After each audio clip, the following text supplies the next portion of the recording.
السلام عليكم ورحمة الله وبركاته. الله أكبر الله أكبر الله أكبر الله أكبر الله أكبر الله أكبر الله أكبر الله أكبر الله أكبر ولله الحمد. إن الحمد لله نحمده ونستعينه ونستغفره ونعوذ بالله من شرور أنفسنا ومن سيئات أعمالنا. من يهده الله فلا مضل له ومن يضلل فلا هادي له. أشهد أن لا إله إلا الله وحده لا شريك له وأشهد أن محمدا عبده ورسوله لا نبي بعده. اللهم صل وسلم على سيدنا محمد ابن عبد الله وعلى آله وصحبه ومن والاه ولا حول ولا قوة إلا بالله. أما بعد، فيا عباد الله، أوصي نفسي وإياكم بتقوى الله فقد فاز المتقون.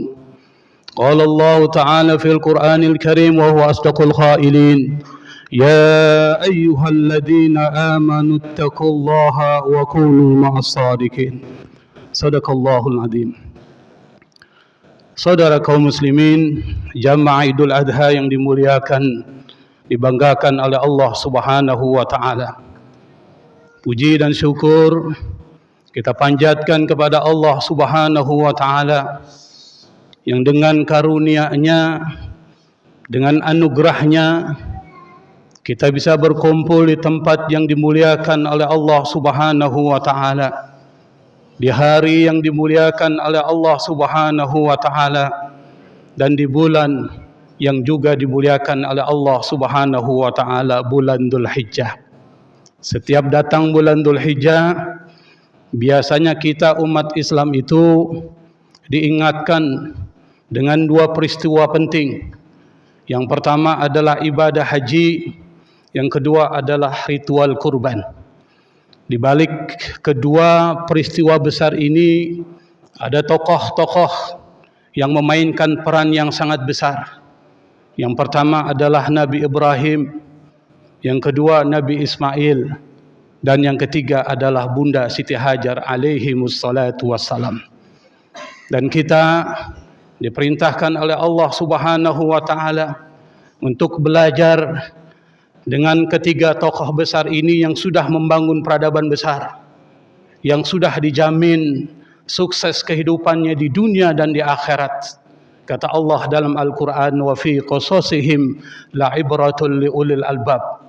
Dalam kisah mereka, kata Allah, itu ada ibrah, ada pelajaran, ada pesan moral yang bisa kita ambil, yang bisa kita petik, terutama bagi orang yang mau menggunakan akal pikirannya, ulul albab.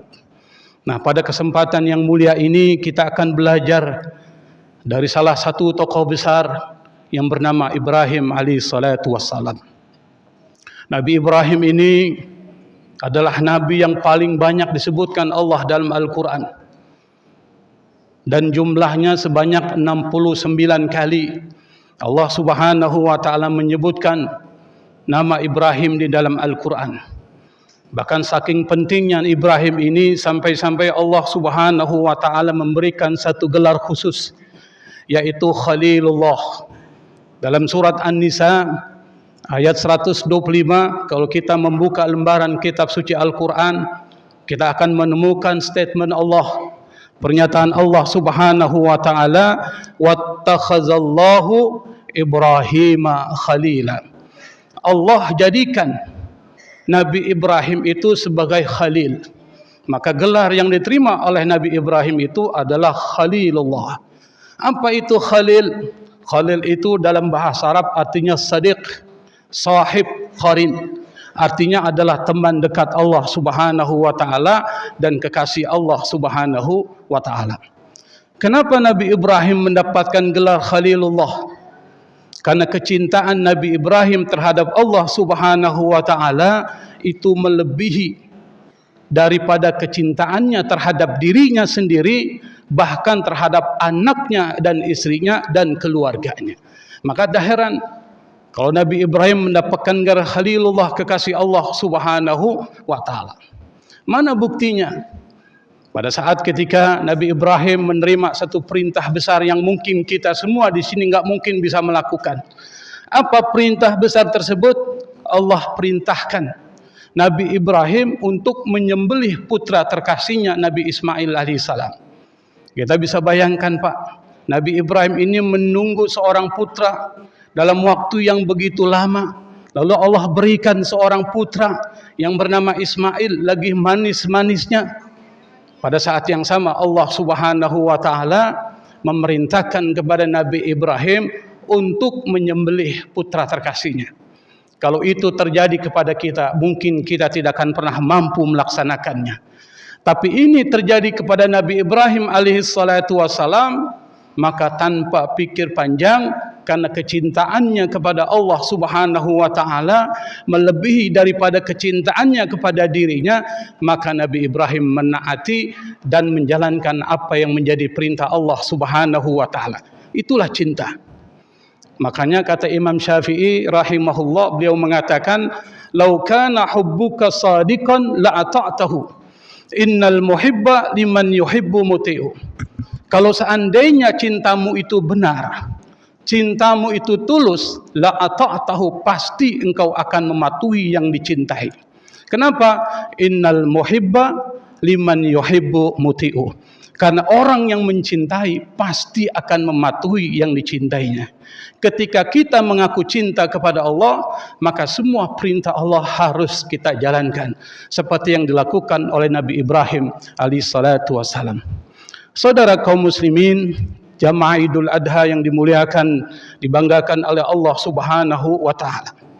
Khalilullah ini kemudian dijelaskan oleh Allah Subhanahu wa taala predikatnya dengan memberikan ciri-ciri karakter apa yang melekat pada diri Nabi Ibrahim sehingga mendapatkan gelar Khalilullah. Kalau kita membuka lembaran kitab suci Al-Quran, di dalam surat At-Taubah ayat 114, Allah Subhanahu wa taala mengatakan, "Inna Ibrahima la'awwahun halim." Dalam surat Hud ayat 75 Allah mengatakan, "Inna Ibrahima la halimun awwahum munib." Kalau kedua ayat ini digabungkan, di sini ada 3 karakter yang melekat kepada diri Nabi Ibrahim yang perlu kita contoh dan teladani sehingga Nabi Ibrahim mendapatkan gelar Khalilullah. Apa? Yang pertama adalah halim, yang kedua adalah awwahun, dan yang ketiga adalah munib. Ketiga karakter ini yang menjadikan Nabi Ibrahim disebut Khalilullah sebagai kekasih Allah Subhanahu wa taala. Saudara kaum muslimin rahimakumullah. Kata halim itu diambil dari bahasa Arab, yang artinya adalah salah satu dari pengertian kata halim adalah orang yang penuh dengan kelembutan dan orang yang tidak gampang marah, itu halim. Maka ada seorang diberi nama Abdul Halim, dan Al-Halim ini adalah sifat dari sifat atau nama dari nama-nama Allah Subhanahu wa taala. Nabi Ibrahim diberikan predikat oleh Allah Subhanahu wa taala dengan sebutan Halim. Kenapa disebut dengan Halim? Ada satu cerita. Pada saat ketika Nabi Ibrahim alaihissalatu wassalam diangkat sebagai Rasul oleh Allah Subhanahu wa taala, Nabi Ibrahim pun kemudian menyebarkan dakwahnya, termasuk kepada keluarganya, termasuk kepada ayahandanya yang bernama Azar. Pada saat ketika dia menyampaikan dakwah tauhid kepada Azar, Azar sebagai seorang pembuat patung, pembuat berhala, tentu saja menolak. Ini terkait dengan profesinya dan pekerjaannya. Dengan marah dan emosi, Azar mengatakan, "Aragibun anta an alihati ya Ibrahim? Apakah engkau benci dengan Tuhan-Tuhanku wahai Ibrahim? La illam tantahi la arjumannaka wahjurni maliya." Kata Azar kepada Nabi Ibrahim, kalau engkau tidak berhenti wahai Ibrahim, la arjumannak, saya akan lempari engkau dengan batu, saya akan rajam engkau. Wahjurni maliya, kata Azar, tinggalkan aku, biarkan aku dengan kebiasaan saya menyembah berhala. Apakah Nabi Ibrahim kemudian marah? Apakah Nabi Ibrahim kemudian merasa kecewa dengan apa yang disampaikan oleh ayahandanya yang dia cintainya, Azar? Apa kata Nabi Ibrahim? Di dalam Al-Quran disebutkan, salamun alaika sa'astaghfiru laka rabbi innahu kana bi hafiyya. Kata Nabi Ibrahim, semoga kesejahteraan dan keselamatan dan kedamaian tercurah kepada engkau wahai ayahandaku. Saya akan mintakan ampun kepada Allah Subhanahu wa taala karena Allah adalah Tuhan yang maha baik. Dari pelajaran ini bisa kita simpulkan bahwa kelemah lembutan adalah satu sifat yang perlu kita teladani dari Nabi Ibrahim alaihissalatu wassalam. Kenapa? Karena Allah menyifati dirinya dengan halim, dan Allah menyifati dan menyukai kelemah lembutan. Innallaha rafiq yuhibbur rifqa. Kata Nabi, Allah Subhanahu wa taala itu rafiq, orang atau zat yang penuh dengan kelemah lembutan, yuhibbur rifqa, dan menyukai kelemah lembutan. Kata Nabi meneruskan, kalau seandainya kelemah lembutan ini ada pada sesuatu, maka dia akan menghiasi sesuatu itu. Tapi kalau seandainya kelemah lembutan itu terangkat dari sesuatu, pasti dia akan memperkeruh, menodai sesuatu itu. Kalau seandainya kelemah lembutan melekat pada diri kita, maka ucapan kita, pikiran kita, tindakan kita tidak akan pernah menyampaikan pesan-pesan kekerasan. Tapi yang disampaikan adalah pesan kasih sayang dan kelemah lembutan kepada semua alam dan semua makhluk yang ada di muka bumi ini. Allahu Akbar, walillahil hamd. Saudara kaum muslimin, jamaah Idul Adha yang dimuliakan oleh Allah Subhanahu wa taala. Yang kedua adalah sifat Allah, Allahun Halim. Sifat Allah ini adalah di dalam bahasa Arab itu artinya orang yang penuh kasih dengan sesamanya. Makanya kalau ada orang mendapatkan penderitaan, maka akan muncul pada diri orang tersebut sifat empati. Dari empati ini akan muncul sifat simpati. Dari simpati ini akan muncul kasih. Dan dari kasih ini akan muncul sifat tolong menolong terhadap diri orang itu. Makanya Nabi Ibrahim itu diberikan gelar oleh Allah Subhanahu wa taala, yaitu Allah. Kenapa? Nabi Ibrahim itu adalah orang, kalau seandainya dia makan, dia pasti ngajak orang untuk makan. Makanya ketika ditanya, kenapa engkau mendapatkan gelar Khalilullah wahai Ibrahim? Salah satu jawaban dari Nabi Ibrahim alaihissalatu wassalam, yang ini disebutkan dalam kitab Nasaihul Hibad, disebutkan, wa ma taghaidaitu wa ma ta'asyaitu illa ma'ad daif. Kata Nabi Ibrahim, aku tidak pernah makan siang, tidak pernah makan malam, kecuali aku makan siang dan makan malam itu disertai dengan para tamu. Artinya apa? Nabi Ibrahim enggak pernah makan sendiri. Kalau dia makan, pasti dia ajak orang untuk makan bersamanya. Bahkan pernah satu ketika diriwayatkan dalam sebuah hadis, Nabi Ibrahim itu berjalan sampai 1 mil, bahkan sampai 2 mil. Anda bisa bayangkan 1 mil itu berapa kilo. Hanya untuk apa? Li talabi man ya'kulu ma'ah, untuk mencari orang yang makan bersamanya.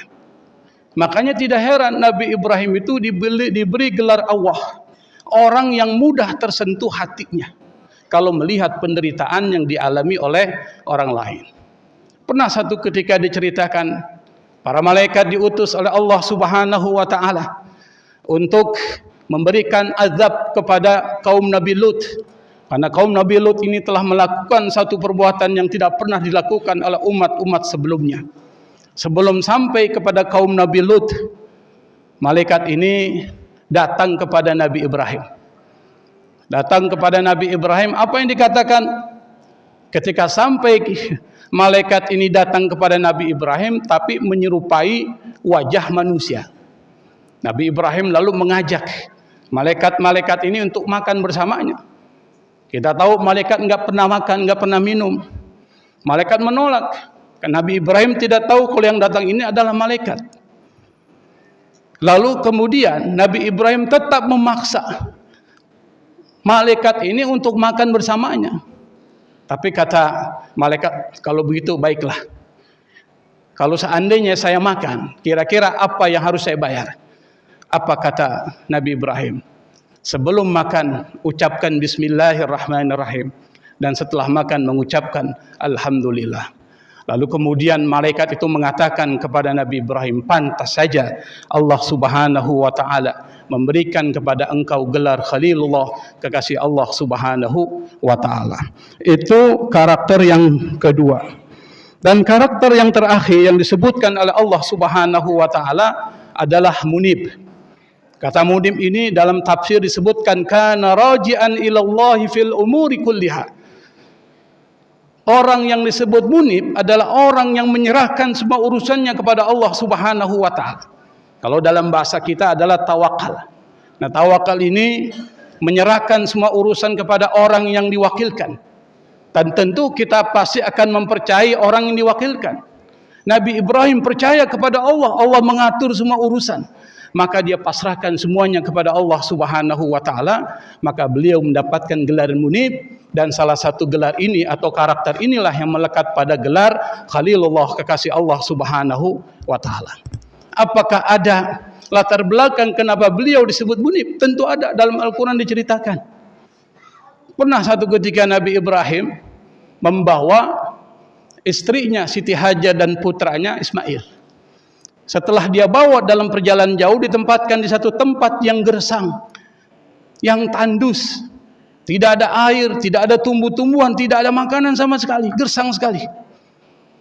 Pada saat ketika dia menempatkan istrinya dan putranya, dia mengatakan, Rabbana inni askantu min dzurriyyati biwadin ghairi dzi dzar'in inda baitikal muharram. Itu sebutkan dalam surat Ibrahim. Ya Allah, aku titipkan, aku tempatkan sebagian dari keturunanku di satu lembah yang tidak ada tanam-tanaman dekat Masjidil Haram, dekat Baitullahil Haram. Setelah itu, setelah Nabi Ibrahim berdoa, dia pergi. Siti Hajar bingung, kenapa ini suaminya pergi?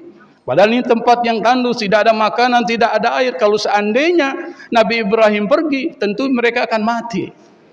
Akhirnya Siti Hajar bertanya kepada Ibrahim, wahai Ibrahim, kenapa engkau meninggalkan kami? Nabi Ibrahim diam, tetap berjalan tanpa menoleh sedikit pun ke belakang. Sampai kemudian berkali-kali Siti Hajar mengatakan hal yang sama. Sampai kemudian dia berkata kepada Nabi Ibrahim, apakah ini adalah perintah Allah Subhanahu wa ta'ala? Apa kata Nabi Ibrahim? Ini adalah perintah dari Allah. Kalau ini adalah perintah dari Allah, kata Siti Hajar, maka saya ridha dan menerima ketentuan ini, dan saya yakin pasti Allah Subhanahu wa ta'ala akan memberikan kecukupan kepadaku. Bisa bayangkan bagaimana hebatnya Siti Hajar, ditinggalkan oleh suaminya, dan betapa hebatnya suaminya Nabi Ibrahim, pasrahkan semua dari keturunannya di satu tempat yang mungkin kalau seandainya itu terjadi kepada kita, kita mungkin tidak akan dapat melakukannya. Tapi Nabi Ibrahim alaihissalatu wassalam, karena keimanan yang begitu tinggi, maka akan memunculkan kepasrahan yang total kepada Allah Subhanahu wa ta'ala. Maka dia mendapatkan gelar munib, tawakalnya begitu besar kepada Allah Subhanahu wa ta'ala. Kalau tiga sifat ini, tiga karakter ini yang melekat kepada diri kita, yang kita belajar dari Nabi Ibrahim, pasti kita akan menjadi kekasih Allah. Kita akan menjadi wali min auliyaillah, yang segala permintaannya pasti akan dikabulkan oleh Allah Subhanahu wa ta'ala. Yang keberadaannya pasti akan memberikan kasih sayang kepada yang ada di sekitarnya, memberikan bantuan dan hal-hal lain dibutuhkan oleh masyarakat kita. Aqulu qawli hadza wa astaghfirullahal azim li wa lakum wa lisairil muslimin wal muslimat wal mu'minina wal mu'minat fastaghfiruhu innahu huwal ghafurur rahim.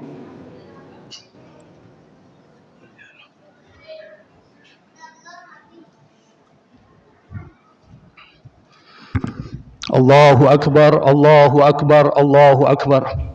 Allahu akbar, Allahu akbar, Allahu akbar, Allahu akbar, walillahil hamd. Alhamdulillahil mubdi'il mu'id, al-fa'ali lima yurid, alladhi khalaqal khalqa faminhum syaqiyyun wa sa'id. Man hadahu Allahu fahuwa sa'id, wa man adallahu fahuwa syaqiyyun tarid. Allahumma salli wa sallim ala Sayyidina Muhammadin ashrafil abid وعلى آله وصحبه ومن تبعهم بإحسان إلى يوم الوعد والوعيد أما بعد فيا أيها المسلمون اتقوا الله لعلكم ترحمون واتقوا الله ورسوله وافعلوا الخير لعلكم تفلحون واعلموا أن الله سبحانه وتعالى يقول بقوله يهتدي المهتدون إن الله وملائكته يصلون على النبي يا أيها الذين آمنوا صلوا عليه وسلموا تسليما اللهم صل وسلم على سيدنا محمد وعلى آل سيدنا محمد كما صليت وسلمت على إبراهيم وعلى آل إبراهيم في العالمين إنك حميد مجيد وارض اللهم عن الخلفاء الراشدين ساداتنا أبي بكر وعمر وعثمان وعلي وعن بقية الصحابة والتابعين وتابع التابعين ومن تبعهم بإحسان إلى يوم الدين وعنا معهم برحمتك أرحم الراحمين اللهم اغفر للمؤمنين والمؤمنات والمسلمين والمسلمات الأحياء منهم والأموات ربنا آتنا في الدنيا حسنة وفي الآخرة حسنة وقنا عذاب النار عباد الله إن الله يأمر بالعدل والإحسان وإيتاء ذي القربى وينهى عن الفحشاء والمنكر والبغي يعظكم لعلكم تذكرون فاذكروا الله العظيم يذكركم واشكروه على نعمه يزدكم واسألوه من فضله يعطكم ولذكر الله أكبر والله يعلم ما تصنعون الله أكبر الله أكبر الله أكبر ولله الحمد السلام عليكم ورحمة الله وبركاته